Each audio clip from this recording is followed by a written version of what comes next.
Hey guys, Lex50 here. Today we're going to be doing a review of my Boss straight blade snowplow.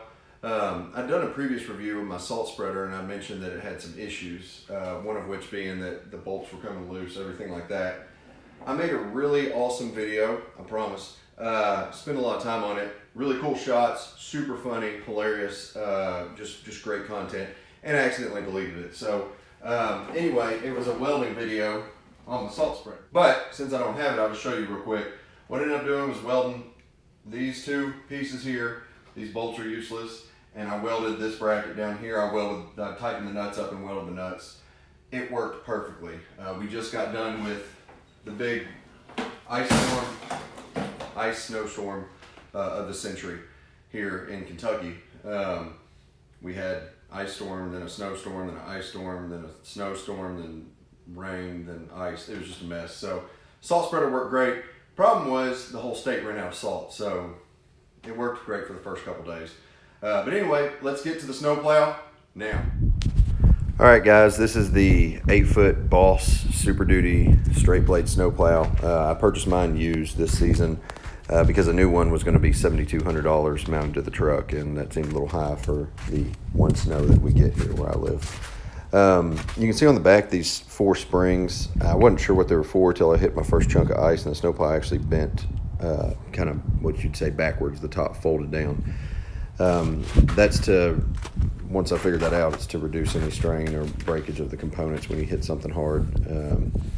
Here's a video of it working. A lot of people will turn it sideways when they drive long distances to keep some air going to the radiator on the truck. You can see it's pretty quick. It'll move left and right, up and down. It does it pretty fast. This isn't sped up or anything like that. I noticed when I was pushing the snow and it was pretty cold outside in the single digits, it did slow down a little bit. I'm assuming that's just the hydraulics in the lines. Here's me pushing our couple inches of snow like a boss.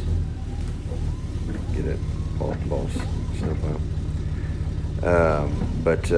I mean, it functions flawlessly for what we get. This is just to show you the turn signals, everything integrated in. You've got regular headlights, left and right turn signals, and you got high beams there.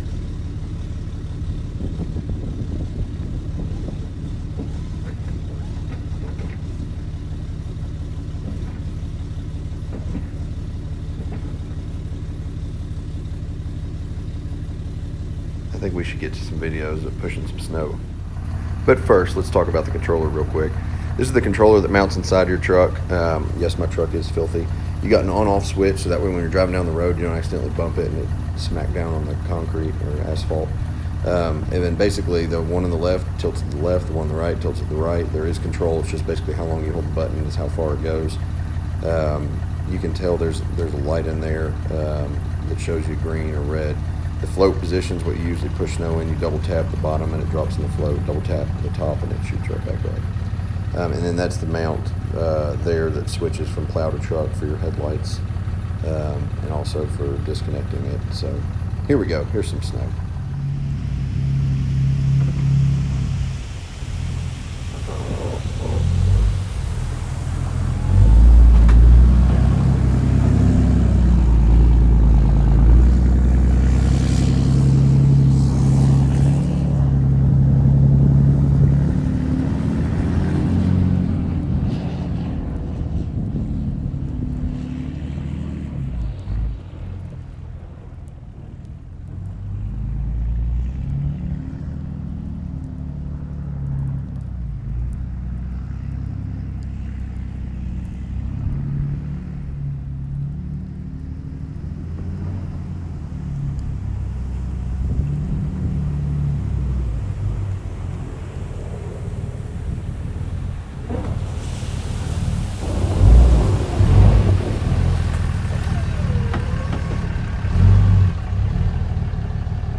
that's me pushing snow on our one snow of the year, having the time of my life.